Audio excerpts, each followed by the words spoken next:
Que saudade de você! Canal YouTube Eli Correia Oficial, o canal da saudade. Eu espero a sua inscrição. Já há tempos eu estou aguardando a sua inscrição. Se inscreva no nosso canal e também mande a sua história. Todos nós temos uma história para contar. Mande a sua história para que eu possa narrar aqui no nosso canal.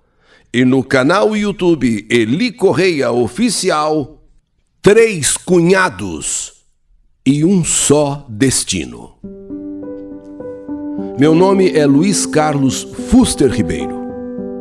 Há uns 10 anos atrás, eu escrevi contando a história da minha mãe, Salvadora Fuster Ribeiro, que morreu muito jovem ainda, com apenas 54 anos, vítima de câncer.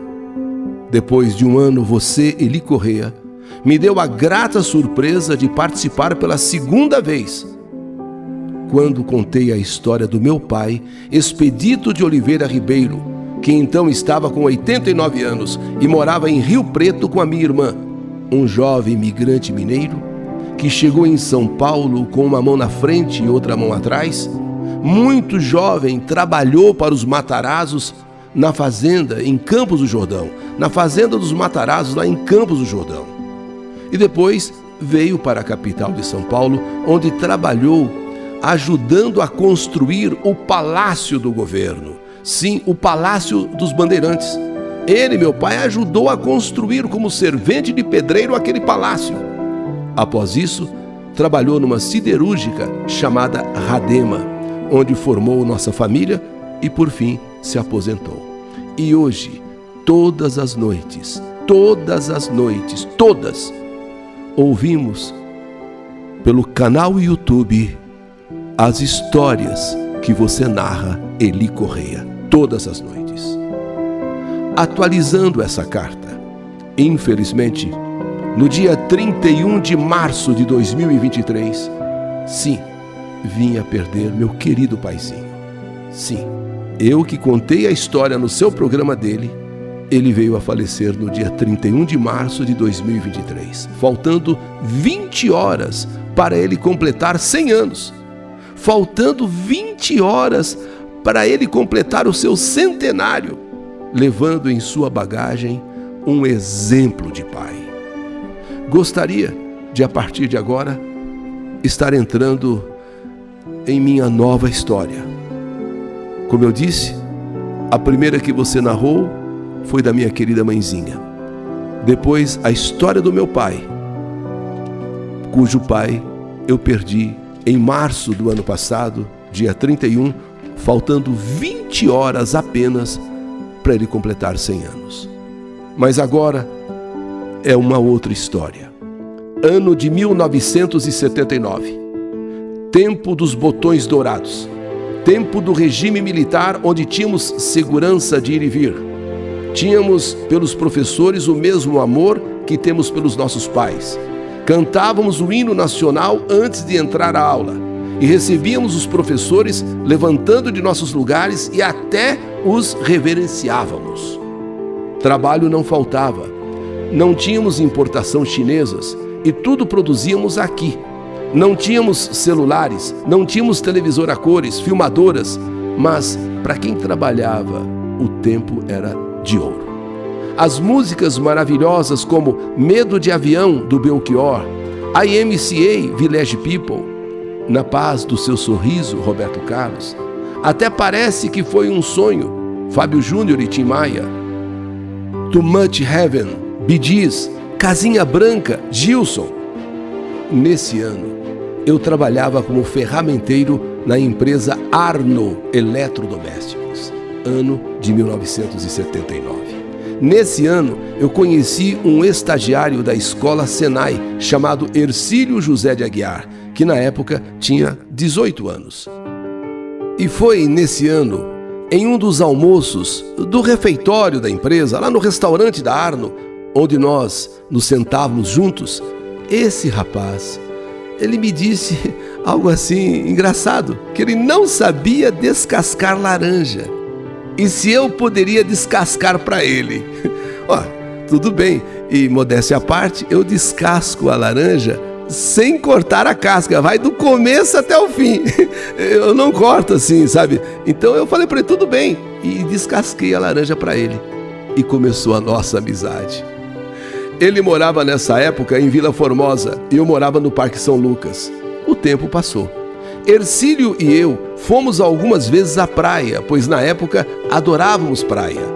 Numa dessas idas à praia, ele pegou uma insolação e se sentiu muito mal e eu o levei para casa. Era o mês de outubro daquele mesmo ano, 1979. Nessa tarde, conheci a mãe dele, Dona Carmen. Expliquei a ela que o Hercílio estava com insolação. Ela então me pediu para entrar, tomar um copo de refrigerante. Mas eu estava atrasado. Estava atrasado para o meu namoro, né? Meu namoro da época. Mas assim mesmo, entrei para tomar esse copo de refrigerante. E é quando então, de repente, entra uma deusa. Entra uma deusa com uma criança no colo. Estava de óculos escuro, tipo Ray-Ban, e eu tomando o refri. Quando essa deusa tirou os óculos, meu Deus, Pai do céu, quando eu pude ver aqueles olhos verdes azulados, que mais pareciam duas esmeraldas, foi paixão fulminante. Foi paixão assim na hora, mas me segurei, até porque eu estava indo encontrar com a minha namorada. E agora? Eu fiquei apaixonado. No dia seguinte, perguntei ao Hercílio quem era aquela, entre aspas, senhora com a criança no colo. Por favor. E ele disse sorrindo, ó, não é senhora não, hein? É minha irmã Elza. E aquela criança é meu sobrinho e sobrinho dela também. E por brincadeira, comecei a chamá-lo de cunhado. Eu namorava, mas fui falando pro Hercílio que eu queria namorar de verdade, era a irmã dele. Ô cunhado, dá uma força, eu quero mesmo de verdade é namorar sua irmã. E ele, Hercílio, disse, você não vai namorar minha irmã não, coisa nenhuma, enquanto não desistir da outra. Você só vai namorar a Elza, só vai namorar minha irmã quando você desistir da outra. Bom, se isso é o problema, acabou o problema. Eu desisti da outra, eu terminei o meu namoro. E aí sim, com a ajuda do Hercílio, comecei a namorar a irmã dele, a Elza. Que felicidade! Filha única no meio de 5 homens, seus irmãos. Foi barra pesada para chegar na barba do pai. Ah, como foi? Pois ele era muito severo. Para se ter ideia, em nosso namoro não podíamos sair sozinhos. Tínhamos horário para namorarmos, sairmos e chegarmos. Bem, no Natal de 1979, já namorando Elza, passei o Natal com a família de Hercílio.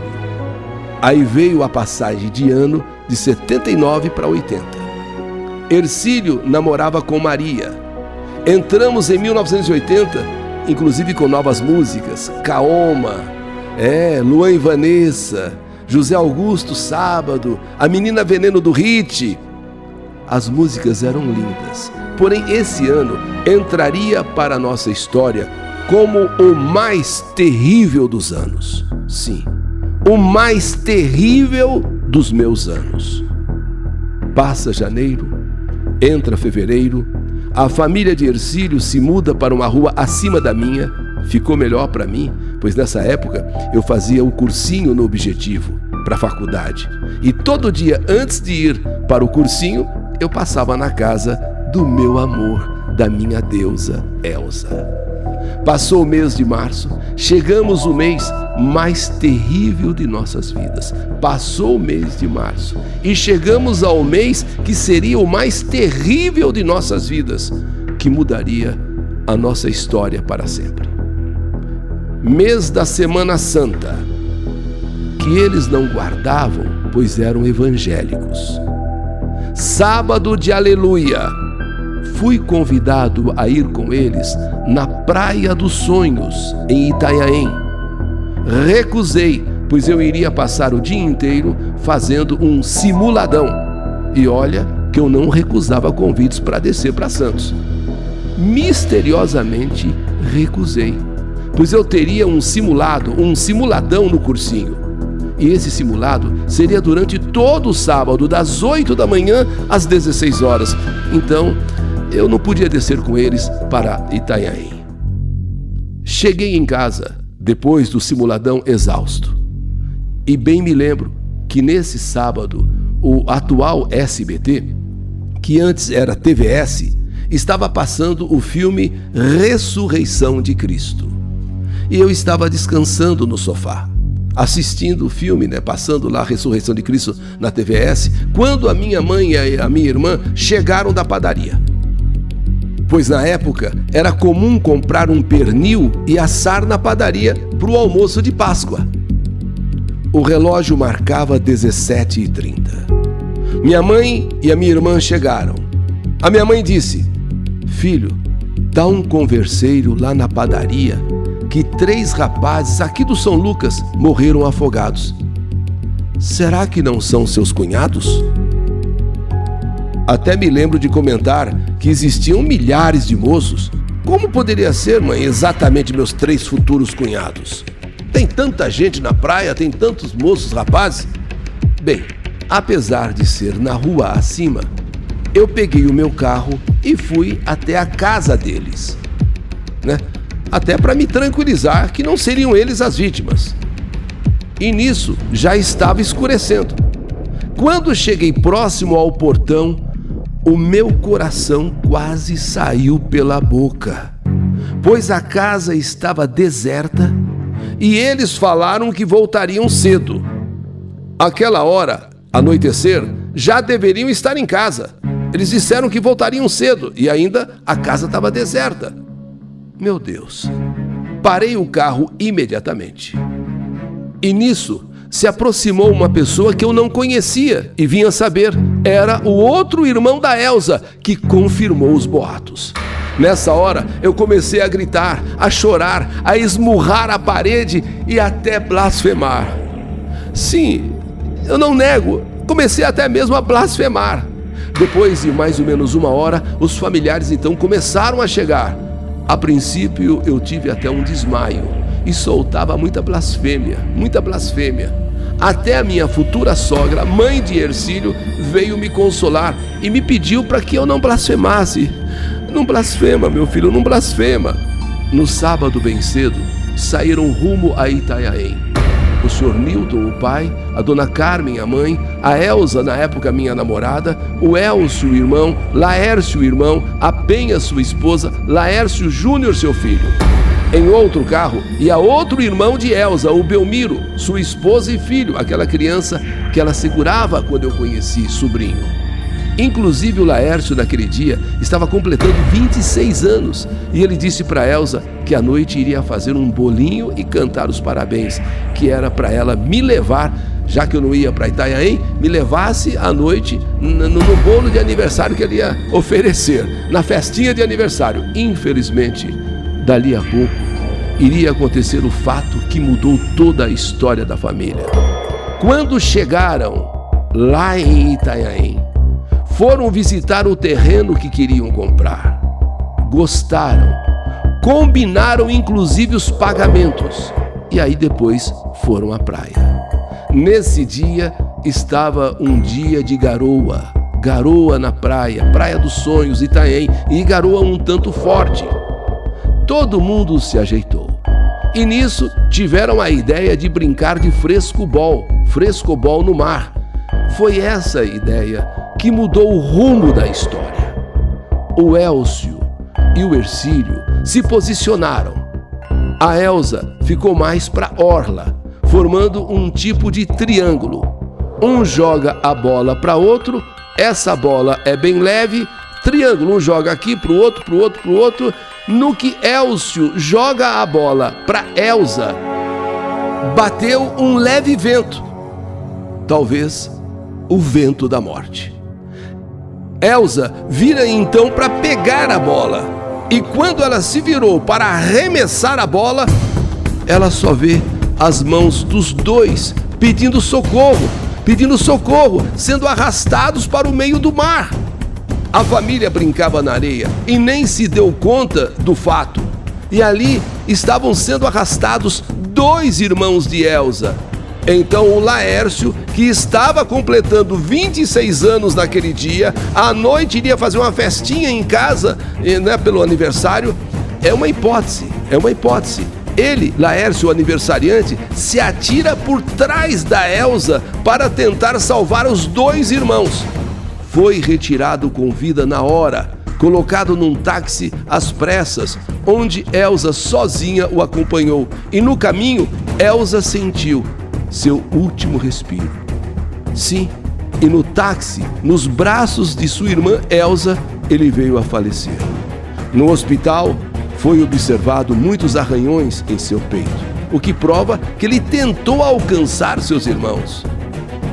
Mas, não conseguindo, sofreu um infarto emocional, é o que diz o boletim de sua causa mortis. Sim, ele sofreu um infarto emocional, pois não aguentou ver os 2 irmãos, nessas alturas, sendo arrastados pelo mar e, obviamente, iriam morrer. Então, ele, não conseguindo salvá-los, vendo os 2 sendo arrastados pelo mar, sofreu um infarto emocional, segundo o boletim de sua causa mortis. E então, Laércio, ao invés da festa de aniversário, infelizmente, ganhou um velório. Sepultado no domingo de Páscoa, dia 4 de abril de 1980. Os corpos do caçula e do meu amigo Hercílio foram encontrados logo após o enterro do Laércio. Em cima de uma pedra no mar estava o corpo de Hercílio, meu amigo desde os tempos da Arno. No IML de Santos, o seu corpo foi reconhecido. Estava todo inchado pela água que engoliu e muito machucado devido ao choque com as pedras. Foi sepultado em caixão lacrado. Nisso, chegou a notícia que havia sido encontrado o outro corpo, o corpo de Élcio, que na época estava com 22 anos. Élcio era um rapaz muito bonito. Ele foi achado já em estado de decomposição, com partes do corpo, como orelhas, lábios, olhos, comidos pelos peixes. E muito mais, muito inchado, quase explodindo pela água engolida, enterrado urgente, também num caixão lacrado. Foi terrível para uma mãe, para um pai enterrar seus filhos, invertendo a ordem natural da vida. Que o natural seria os filhos enterrarem os pais, pela idade, pelo tempo, mas aqui, ao contrário, os pais enterraram seus 3 filhos. A vida seguiu. 2 anos depois me casei com Elsa, isso em 1982. Hoje temos 41 anos de casados. E eu queria dizer aqui como um refrigerante pode mudar o rumo de nossas vidas para o bem. E como um passeio à praia pode mudar o rumo das nossas vidas para o mal. Em 1980, perdi meus cunhados. Em 1982, me casei com a minha deusa, Elsa. Em 1984, perdi meu filho natimorto. Em dezembro do mesmo ano, perdi minha mãe. Minha sogra, mãe deles, também já foi junto deles. Meu sogro, pai deles, 8 anos depois da morte da esposa, também partiu. Minha homenagem. Hercílio, você foi meu exemplo de vida. Você tinha uma mentalidade muito além da sua idade, que era 18 anos. Sonhava em dar uma vida melhor para os seus pais. Você, Hercílio, foi colocado em minha vida para que eu conhecesse o maior tesouro da minha vida, sua irmã Elza, que me deu 3 filhos maravilhosos, a minha verdadeira deusa. Ercílio, Elcio, Laércio, Dona Carmen, seu Newton. Hoje vocês estão aí em cima, quiçá com a minha mãe e com meu filhinho e meu amado paizinho, onde um dia nos encontraremos também, pertinho do amor de Deus. E aproveitando, espero que você, Ercílio, já tenha aprendido a descascar laranjas, tá? Meu eterno, querido, amado cunhado. Essa é a minha história. História que a vida escreveu. Que saudade de você! Que saudade de vocês! 3 cunhados e um só destino. História do canal YouTube Eli Correia Oficial.